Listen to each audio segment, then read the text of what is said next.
Date है 7 फरवरी। हमारी first news, ये न्यूज़ आती है तमिलनाडु से, दूसरी आती है केरला से। दोनों स्टेट ने सुप्रीम कोर्ट में पिटीशन दायर की है वहाँ के गवर्नर के फंक्शन पे। जो गवर्नर है वहाँ के, उन्होंने ढेर सारे बिल को पेंडिंग रखा है या फिर प्रेसिडेंट के एसेंट के लिए भेजा है। यहाँ से प्रीलिम में क्वेश्चन बन सकता है, साथ ही GS2 मेंस में भी क्वेश्चन आ सकता है गवर्नर के डिस्क्रिशनरी पावर पे। अब ना इस न्यूज़ को जब भी आएंगी हम उसको एक फ्रेम में रख देंगे और उसी को वैसे ही पढ़ेंगे, उसको कहाँ रखना है हम आज समझ जाएंगे। गवर्नर एंड उसकी पावर। गवर्नर 3 तरह से हम देखेंगे। एक आता है उनकी क्या डिस्क्रिशनरी पावर है, सेकंड आता है उनकी अपॉइंटमेंट का इशू, थर्ड आता है उनके रिमूवल का इशू। हो सके यहाँ से प्री का क्वेश्चन बन जाए। अब ना जो गवर्नर की डिस्क्रिशनरी पावर है उस पर बात करते हैं। हमारे कॉन्स्टिट्यूशन के 3 आर्टिकल में गवर्नर को डायरेक्टली डिस्क्रिशनरी पावर मिलता है। फर्स्ट आता है आर्टिकल 163, जहाँ पे अगर किसी काम को करने के लिए गवर्नमेंट को कोई ज़रूरत नहीं है किसी हमारे काउंसिल ऑफ मिनिस्टर के, स्टेट के एड की या एडवाइस पे, ये गवर्नर अपने मन के हिसाब से यहाँ पे काम कर सकते हैं। सेकंड आर्टिकल आता है आर्टिकल 200। आज की जो दोनों न्यूज़ है ये इनका फोकस मोस्टली यहीं पे आता है, आर्टिकल 200 पे, जो बात करता है गवर्नर क्या करते हैं, कुछ बिल को रिजर्व करते हैं प्रेसिडेंट के एसेंट के लिए। यहाँ से प्री का भी क्वेश्चन बन सकता है, मेंस का भी क्वेश्चन आ सकता है। थर्ड आता है आर्टिकल 356, जो बात करता है प्रेसिडेंट रूल की। गवर्नर रिकमेंड करते हैं प्रेसिडेंट को अपना यहाँ पे प्रेसिडेंट रूल लगा दीजिए। यहाँ की जो गवर्नमेंट है वो कॉन्स्टिट्यूशन के हिसाब से काम नहीं कर रही है। अब आते हैं अपॉइंटमेंट पे। अपॉइंटमेंट गवर्नर की करते हैं हमारे प्रेसिडेंट, लेकिन इसके पीछे सोल डिस्क्रेशन होता है यूनियन एग्जीक्यूटिव का। इसमें स्टेट का कोई रोल नहीं है, स्टेट से पूछा भी जाता नहीं। हमारे कॉन्स्टिट्यूशन में इनके लिए 2 क्वालिफिकेशन दिया है गवर्नर की पोस्ट के लिए। फर्स्ट आता है वो भारत के नागरिक हो, साथ ही उनकी एज 35 ईयर्स से ज़्यादा हो। यहाँ से भी प्री की लाइन बन सकती है। थर्ड आता है उनकी रिमूवल का प्रोसीजर। इसके लिए कोई प्रोसीजर फिक्स नहीं है, ये सीधी बात होती है प्रेसिडेंट के इच्छा पे, प्लेजर ऑफ प्रेसिडेंट। मतलब इनडायरेक्टली यूनियन एग्जीक्यूटिव जो कहेंगे वो प्रेसिडेंट करेंगे। Governor and their discretionary power. अब हमने जो किया ना उस पर 1990 का एक मेंस का क्वेश्चन देखेंगे जो 20 नंबर का आया था। हमें एक्सप्लेन करना है नेचर, साथ ही extent of discretionary powers and special responsibility of governor in Indian constitution. अभी हमने डिस्क्रिशनरी पावर की बात की, जहाँ पे हमने 3 आर्टिकल पे बात की। एक आता है आर्टिकल 163, दूसरा आता है आर्टिकल 200 एंड थर्ड आता है आर्टिकल 356। इनडायरेक्टली ये इसी की डिमांड कर रहा है क्वेश्चन में, बस हमें अलग से लिखना है स्पेशल रिस्पॉन्सिबिलिटीज़। आप ये क्वेश्चन लिखने की कोशिश कीजिए। अब आते हैं हमारी सेकंड न्यूज़ पे। हम बात करेंगे दशावतार की। ये पूरा आर्टिकल पढ़ना ठीक नहीं रहेगा, ये मैंने लिया है CCRT से। अगर कुछ भी कीवर्ड आ जाए और हो सके आपको पता नहीं, आप सीधा गूगल कीजिए और गवर्नमेंट की साइट पे जाइए। ये कल्चर का क्वेश्चन था तो मैं CCRT पे चला गया। दशावतार एक थिएटर फॉर्म है, एक प्ले है जो कोंकण में, गोवा रीजन में होता है, महाराष्ट्र में भी होता है। यहाँ के जो परफॉर्म होते हैं, जो इस प्ले को करते हैं, वो ना थीम लेते हैं जो लॉर्ड विष्णु है उनके 10 अवतारों की। और जो 10 अवतार है, जो ये प्ले है, इसका हमें जो बेस मिलता है ये आता है जयदेव। जयदेव एक राइटर थे 12th सेंचुरी में। उनकी एक बुक थी गीता गोविंद। यहाँ से भी प्री का क्वेश्चन बन सकता है। इस न्यूज़ में हमने 2 पॉइंट देखे। एक आता है दशावतार, ये क्या है और कहाँ से, और इसकी शुरुआत कहाँ से हुई थी। ये हुई थी गीता गोविंद से, जो जयदेव की किताब है 12th सेंचुरी में लिखी है। यहाँ से कल्चर का पॉइंट कवर होता है। अब आते हैं इस आर्टिकल पे। हम आर्टिकल पूरा नहीं पढ़ेंगे, अभी इजराइल एंड हमास में वार चल रहा है, क्वेश्चन डायरेक्टली बनेगा नहीं। अगर यहाँ पे वार चल रहा है इजराइल एंड हमास में, यूपीएससी यहाँ से क्वेश्चन नहीं पूछेगा, यूपीएससी थोड़ा बाहर से क्वेश्चन पूछेगा। तो इस आर्टिकल के स्टार्टिंग के हेडिंग में हमें एक कीवर्ड मिलता है। कीवर्ड वो है 2 स्टेट सॉल्यूशन। यहाँ पे बात आई इजराइल की, साथ ही पैलेस्टाइन के। अब इनडायरेक्टली इस पे यूपीएससी प्रीलिम 2018 में एक क्वेश्चन आया था। वो कहता है एक टर्म है टू स्टेट सॉल्यूशन, ये किस कंटेक्स्ट में, और हमने अभी देखा ये तो इजराइल का एंड पैलेस्टाइन का इशू है। अब आते हैं इस आर्टिकल पे, ये बात करता है इंडिया के थर्मल पावर एमिशन पे। यहाँ से कुछ प्रीलिम के फैक्ट कर होते हैं, साथ ही GS3 में इसमें क्वेश्चन बन सकता है थर्मल पावर एमिशन पे। हमारी जो मिनिस्ट्री है इन्वायरमेंट मिनिस्ट्री, उन्होंने एक अमेंड किया है इन्वायरमेंट प्रोटेक्शन रूल को, और जो डेडलाइन थी थर्मल प्लांट की वो बढ़ा दिए अगले 3 सालों के लिए। मतलब हमारे जो थर्मल पावर प्लांट है वो ना अपना सल्फर डाइऑक्साइड का एमिशन कम करेंगे। अभी लिमिट 2024 में ख़त्म हो गई थी, अब उन्होंने अगले 3 साल के लिए इस लिमिट को बढ़ा दिया है। क्या करेंगे, जो सल्फर है, सल्फर डाइऑक्साइड जो हमारे थर्मल प्लांट से आता है बाहर, उसको ना कम करना है।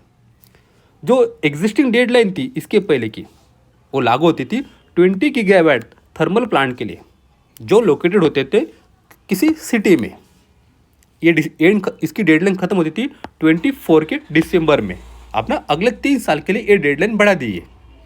जो नोटिफिकेशन आता है इन्वायरमेंट मिनिस्ट्री का थर्मल प्लांट पे, ये टाइट करता है जो नॉर्म से पर्टिकुलर मैटर इमिशन के PM 2.5 एंड PM 10। साथ ही उसके साथ हमने इंट्रोड्यूस किया है कुछ अदर इमिशन, जैसे हो सकता है sulphur dioxide emission first time. लेकिन इंडिया का जो कोल है इसमें सल्फर का कंटेंट काफ़ी कम आता है देन अदर कोल, तो इस वजह से हमारे जो थर्मल प्लांट है इनको आसान हो सकता है अपना जो स्टैंडर्ड है, जो नॉर्म से SO2 के एमिशन के, सल्फर डाइऑक्साइड एमिशन के नॉर्म को अचीव करना। यहाँ से प्री का क्वेश्चन बन सकता है इंडिया के कोल में सल्फर का कंटेंट कितना है, ज़्यादा है या कम है। लेकिन इतना हो के भी हमारा जो फोकस है ये है फ्लू गैस डीसल्फराइजेशन टेक्नोलॉजी पे। इसमें क्या होता है, जो हम कोल यूज़ करते हैं, कोल में से सल्फर का कंटेंट कम हो जाता है for desulphurisation of high sulphur coal में। लेकिन हमने अभी देखा इंडिया का जो कोल है उसमें तो सल्फर का कंटेंट कम है। लेकिन हम बात कर रहे हैं FGD टेक्नोलॉजी की, जिसमें क्या होगा, थर्मल प्लांट में सल्फर का पोल्यूशन हम कम करेंगे। लेकिन राइटर का कहना है भैया आप इस पर ज़्यादा फोकस क्यों कर रहे हो, क्योंकि जो FGD है वो तो सल्फर पे काम करता है। लेकिन ऑलरेडी हमारे थर्मल प्लांट में हम लो सल्फर कंटेंट वाला कोल यूज़ करते हैं। तो ये जो टेक्नोलॉजी है FDG फ्लू गैस डीसल्फराइजेशन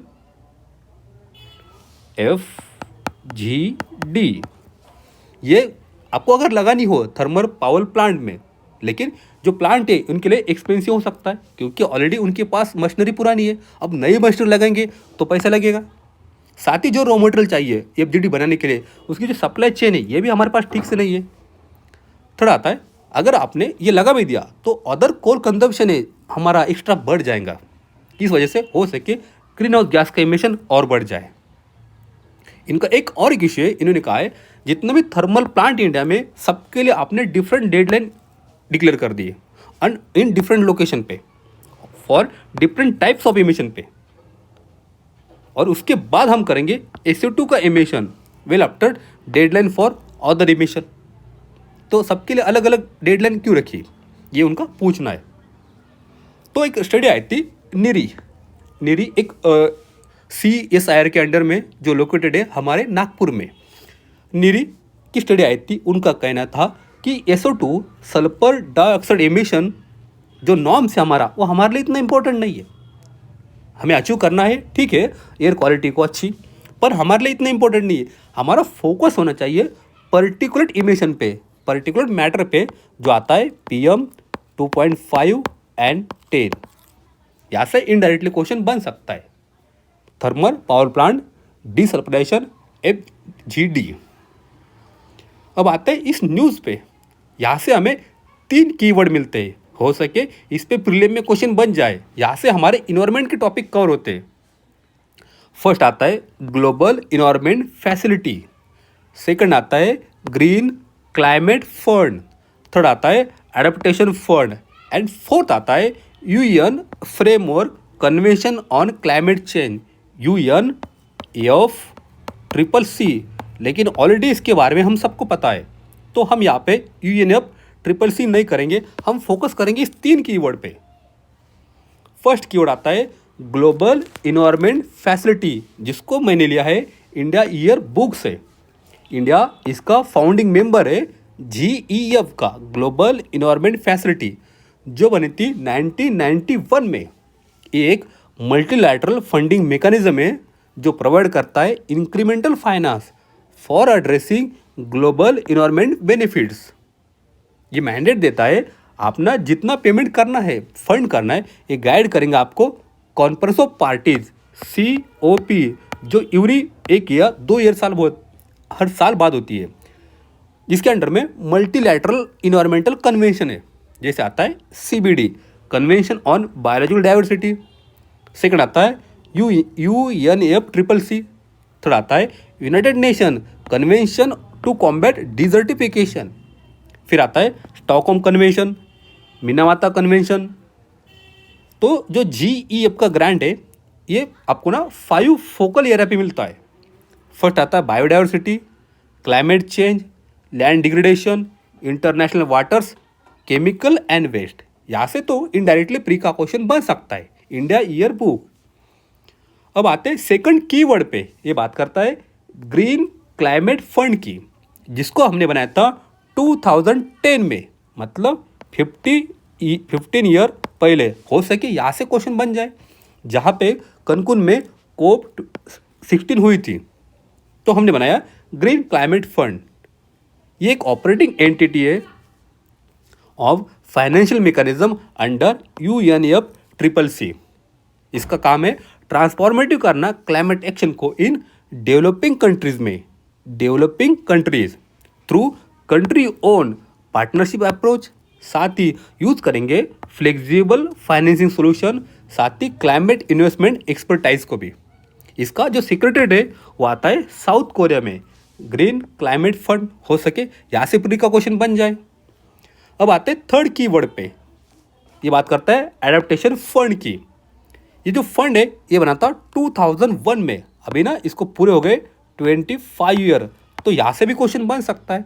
इनका काम है फाइनेंस करना कॉन्क्रीट एडेप्टेशन प्रोजेक्ट पे एंड प्रोग्राम पे, जो डेवलपिंग कंट्री है पार्टीज ऑफ क्योटो प्रोटोकॉल के अंडर में आपको फाइनेंस करेंगे, जो कंट्री पर्टिकुलरली वनरेबल हो adverse effect of climate change के लिए। यहाँ से हमने 3 कीवर्ड कवर किए। अब आते हैं इस न्यूज़ पे, यहाँ से हमें बस एक कीवर्ड मिलता है, वो है centralise public grievance redress and monitoring system. ये ना इंडिया ईयर बुक में भी कवर है, पॉलिटी के चैप्टर में। अगर आपकी कोई शिकायत है तो आप इस पे जाइए, एक ऑनलाइन मैकेनिज्म है जो अलाउ करता है सिटीजन को अपना आपके जो इश्यूज है, आपकी जो ग्रीवेंस है, इस पे अपना शिकायत दर्ज कीजिए। अब आता है इस टेक्स्ट एंड कंटेक्स्ट पेज के आर्टिकल पे। ये इशू ऑलरेडी हमने 31 जनवरी 2025 को कवर किया था। आप ना उस न्यूज़ को, उस नोट्स को एक बार रिवाइज कीजिए, वहाँ पे हमने सारे आज के टॉपिक कवर किए। आज के जो पॉइंट है, बस 2 पॉइंट नए ऐड हुए, अब यहाँ पे कवर करेंगे। फर्स्ट आता है आर्टिकल 224 ये, जो बात करता है एडहॉक जजेस की जो अपॉइंट होते हैं हाई कोर्ट में। ये जो आर्टिकल है, आर्टिकल 224 ये ऑलरेडी ओरिजिनल कॉन्स्टिट्यूशन का पार्ट नहीं था। इसको हमने ऐड किया है 15 कॉन्स्टिट्यूशनल अमेंडमेंट के अंडर में 1963, जो अलाउ करता है अपॉइंटमेंट ऑफ रिटायर्ड जजेस to high court and on ad hoc basis. Second हमें पॉइंट मिलता है जो प्रोसीजर है इनकी अपॉइंटमेंट की, ये कॉन्स्टिट्यूशन में कहीं मेंशन नहीं है। यहाँ से प्रीलिम की लाइन बन सकती है। ये मेंशन है जो हमारा 1998 का मेमोरेंडम ऑफ प्रोसीजर था, किस तरह से हमें अपॉइंट करना है हाई कोर्ट के एडहॉक जज को। यहाँ से भी प्री का क्वेश्चन बन सकता है, हो सके यहाँ से GS2 में मेंस में क्वेश्चन आ जाए एडहॉक जज के फंक्शन पे। अब आते हैं इस न्यूज़ पे, यहाँ से इकोनॉमी के हमारे कुछ कीवर्ड रिवाइज हो जाएंगे। अब ना एक कोई बैजू के फाउंडर होंगे, तो उन्होंने एक अपनी कंपनी बनाई बैजू नाम से। इन्होंने 1, 2, 3 जो फाइनेंसर थे, प्रोमोटर, उनसे फाइनेंस लिया। अब ना हमें पता है एक कंपनी बैजू डूब गए। लेकिन ये जो 3 फाइनेंसर थे, प्रोमोटर है, इन्होंने कहा भैया आप ना हमारे पैसे लौटा दीजिए, आप डूब गए, इसमें हमारी क्या गलती है, हमने आपको जब आपको प्रमोशन चाहिए था, प्रमोट चाहिए था, हमने आपको पेमेंट किया, फंडिंग की। तो ना ये जो जो 3 प्रोमोटर थे, मतलब इनडायरेक्टली कोई ये बैंक हो सकता है, कोई फाइनेंस हो सकता है, कोई कुछ भी हो सकता है। तो ये लोग चले गए अभी NCLT के पास, नेशनल कंपनी लॉ ट्रिब्यूनल के पास। इन्होंने कहा, इन्होंने बनाया अपना कमेटी ऑफ क्रेडिटर्स, इन्होंने क्रेडिट दिया था ना, तो इन्होंने बनाया कमेटी ऑफ क्रेडिटर्स। तो ये जाते NCLT के पास अपनी शिकायत रख देते। तो NCLT ने क्या किया, RP बना दिया, RP, रिजोल्यूशन प्रोफेशनल्स। ये ना इसमें एक्सपर्ट होते हैं, ये देखेंगे बैजू की कितने एसेट है और सारी बेच के तोड़ मरोड़ के इन कमिटी ऑफ क्रेडिटर्स को बांट देंगे, अपना अपना पैसा लीजिए। लेकिन ना अब इसके खिलाफ जो बाइजू है वो चले गए NCLAT, national company law appellate tribunal के पास कि ना आपको जो RP प्रपोजल है हमें ठीक नहीं लग रहा है, आप ना कुछ अलग कीजिए। तो हमने अभी देखा क्या होता है रेजोल्यूशन प्रोफेशनल्स, क्या होता है NCLT, साथ ही कमिटी ऑफ क्रेडिटर्स, COC। अब आते हैं इस न्यूज़ पे, हम चलेंगे ईरान। यहाँ से हमें एक कीवर्ड मिलता है, हो सके प्रीलिम में क्वेश्चन बन जाए, जिसका नाम है मार्टर बहमन बगेरी। ये ना ईरान का फर्स्ट ड्रोन कैरियर है। आज के लिए इतना ही है। Thank you.